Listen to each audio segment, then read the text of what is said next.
أيها الذين آمنوا إذا قيل لكم تفسحوا في المجالس فافسحوا يفسح الله لكم وإذا قيل انشزوا فانشزوا يرفع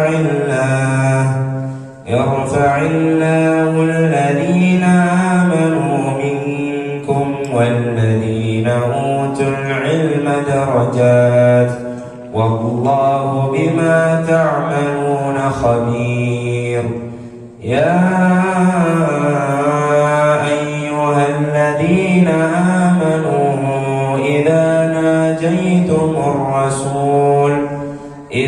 ناجيتم الرسول فقدموا بين يدي نجواكم صدقة ذلك خير لكم وأطهر فإن لم تجدوا فإن الله غفور رحيم.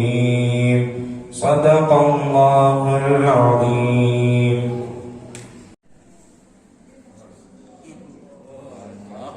صلوا على النبي.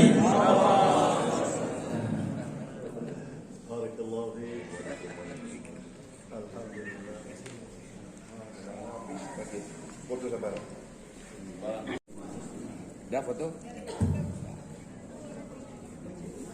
Wahid, itnani, salatan.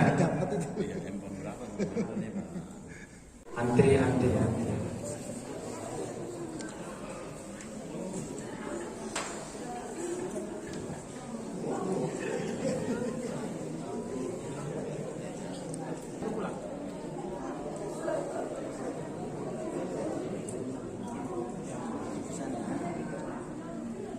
Boleh tolong fotokan sniper. Ya baju. Fotokan tiga.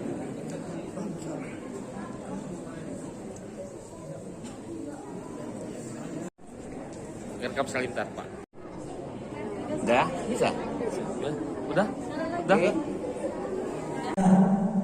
Bagaimana sahabat itu betul-betul mereka mempraktekkan ad-din wa ta'allum. Agama ini belajar. Agama ini bukan main-main. Agama ini bagaimana seseorang yang berada di masjid ini dia bisa belajar memindahkan apa yang ada di dalam masjid ke dalam rumahnya. Ibadah itu bukan hanya di masjid. Ibadah itu bukan hanya sekedar ketika kita jumpa sama guru, tetapi bagaimana kita bisa membawa suasana masjid, bi'atul masjid ilal bait. Bagaimana kita membawa suasana masjid ini, kekhusyuan hati kita ke dalam ketika kita melaksanakan sholat, kita bawa dalam rumah kita bawa dalam keluarga kita. Agar apa? Agar kekhusyuan tersebut bukan hanya kita dapat di dalam masjid, akan tetapi bagaimana rumah kita juga turun rahmatnya Allah Subhanahu wa ta'ala, turun keberkahan dari Allah Subhanahu wa ta'ala. Sebab apa? Sebab ketika kita berada di masjid, kita sholat dengan khusyuk, kita sholat dengan penuh dengan kerendahan hati, maka kita akan mendapatkan hasil daripada sholat tersebut pada keluarga kita. Dan inilah nanti yang akan kita bawa ke seluruh alam. Dan tentunya ini punya modal kita punya. Kita sesekali jangan hanya tengok keluarga kita. Sesekali bagi orang yang memiliki uang, sekali pergi ke Palestina sana, sesekali pergi ke luar negeri sana, tengok bagaimana Islam di sana. Sekarang ini alhamdulillah berkat adanya jamaah, berkat adanya ulama, orang-orang yang menyampaikan tabligh, menyampaikan risalah baginda Rasulullah SAW. Di Cina pun ada Islam, di Rusia pun ada Islam, di negara pun ada Islam, dan bahkan di Cina ada ulama, ada semuanya. Kenapa? Karena mereka betul-betul berdakwah ini berlandaskan kepada sahabat radhiyallahu anhu. Mereka betul-betul ikhlas dalam beramal. Kita ini bukan hanya sekedar mendengarkan tapi tidak dipraktikkan. Al-ilmu ma'al amal. ilmu dan amal, ilmu dan praktek, bukan hanya sekedar di mulut. Kalau kita ingin merasakan Islam yang sesungguhnya, hakikatul Islam mawjudah di Palestina. Tengok masyarakat orang-orang yang berada di Palestina. Sebab ini adalah historisnya Islam. Bagaimana mereka sholat, bagaimana mereka beribadah, apa yang mereka rasakan, orang-orang Palestina rasakan. Kalau kita sholat enak, gak ada yang mengganggu. Tapi kalau saudara-saudara kita yang berada di Palestina sana mau sholat tak segampang kita ini, mau ibadah tak segampang kita ini. Tapi kok malah kita yang berada dengan enak-enaknya ini, ibadah pun susah, ibadah pun malas-malasan, macam tak sungguh-sungguh.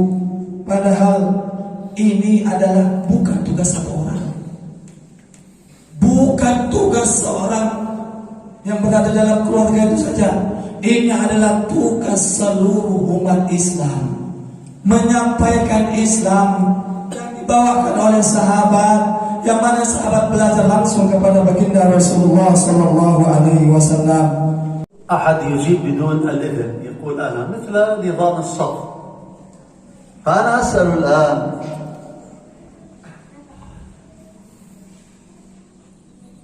طبعا لا يجوز أن أقول أن أسأل هل تعتقد أن القرآن مهم؟ طبعا مهم، لا يسأل هذا السؤال. طبعا القرآن مهم، لكن السؤال لماذا القرآن مهم؟ السؤال ما هي أهمية القرآن؟ وأريد أن أسمع من الطلاب ومن الطالبات سواء صغار أو كبار، ولكن يرفع إصبعه هكذا، يرفع إصبعه. يلا قل. القرآن كيف الله سبحانه وتعالى ينظر إلى الحافظ وإلى المحفظ، ليس فقط الطالب الذي يحفظ، بل أكثر من أجر الحافظ الذي يحفظه مثل هذا الأستاذ. ما اسمه؟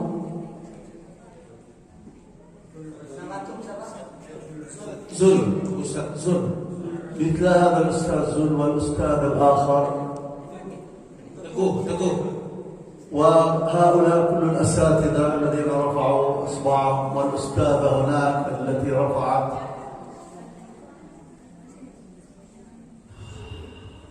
يا الله، كيف يعني الله يفرح؟ لله أفرح بتوبة عبده من أحدكم الذي ضل وذهبت الدابة وعليها طاق. الله يفرح بتوبته. يا الله. Orang yang membaca Al-Quran nanti di hari kiamat bakal disuruh oleh Allah Subhanahu wa Ta'ala, ente baca Al-Quran sebagaimana dulu ente di dunia membaca Al-Quran. Kira-kira tahu kan ini? Ya arifun. Masya Allah. Idan beliau bilang bahwasanya Allah Subhanahu wa Ta'ala senang terhadap orang-orang yang hadir di majelis. Begitu juga Nabi Muhammad sallallahu alaihi wasallam senang kepada orang-orang yang hadir di majelis, sampai-sampai Nabi Muhammad sallallahu alaihi wasallam menyebutkan dalam sebuah hadis, tidaklah berkumpul suatu kaum di rumah daripada rumah-rumah Allah yang mana mereka yatluna kitab Allah, membaca ayat-ayatnya Allah Subhanahu wa Ta'ala, melainkan mendapatkan 4 keistimewaan. Pertama adalah nazalat alaihumur rahmah, turun rahmat Allah Subhanahu wa Ta'ala. Kemudian apa lagi? Mereka mendapatkan sakinah, ketenangan. Kemudian apa lagi? Wa hafat alaihumul malaika, kita ini sedang berbarengan, sedang dilimuti oleh malaikat. Ini malaikat ada di samping kita. Kemudian yang terakhir kata beliau, orang yang hadir di majelis taklim, maka orang tersebut bakal disebut-sebut oleh Allah Subhanahu wa Ta'ala di hadapan para malaikat-malaikatnya. الحمد لله والصلاة. اللهم اجعل جمعنا هذا مرحوما، آمين. واجعل تفرقنا من بعده معصوما، ولا تجعل فينا ولا منا ولا بيننا ولا معنا ولا حولنا لا شقيا ولا محروما.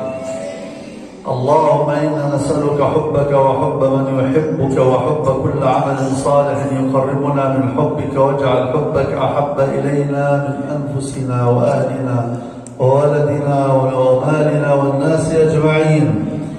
اللهم انصر من نصر هذا الدين واجعلنا منهم، واخذل من خذل هذا الدين ولا تجعلنا منهم. اللهم الطف بنا وبالمسلمين في مشارق الأرض ومغاربها لطفا يليق بكرمك يا لطيف يا عليم يا خبير. اللهم اجعل هذا المسجد مسجد السكينة منارة في ميدان وفي أندونيسيا وفي العالم، بتخريج حفاظ كتابك يا رب العالمين وحافظات كتابك، وتخريج الجماعات إلى أنحاء العالم المبلغين، وإقامة الأعمال الدعوة والتبليغ والتعليم والتعلم والعبادات وخدمة المسلمين.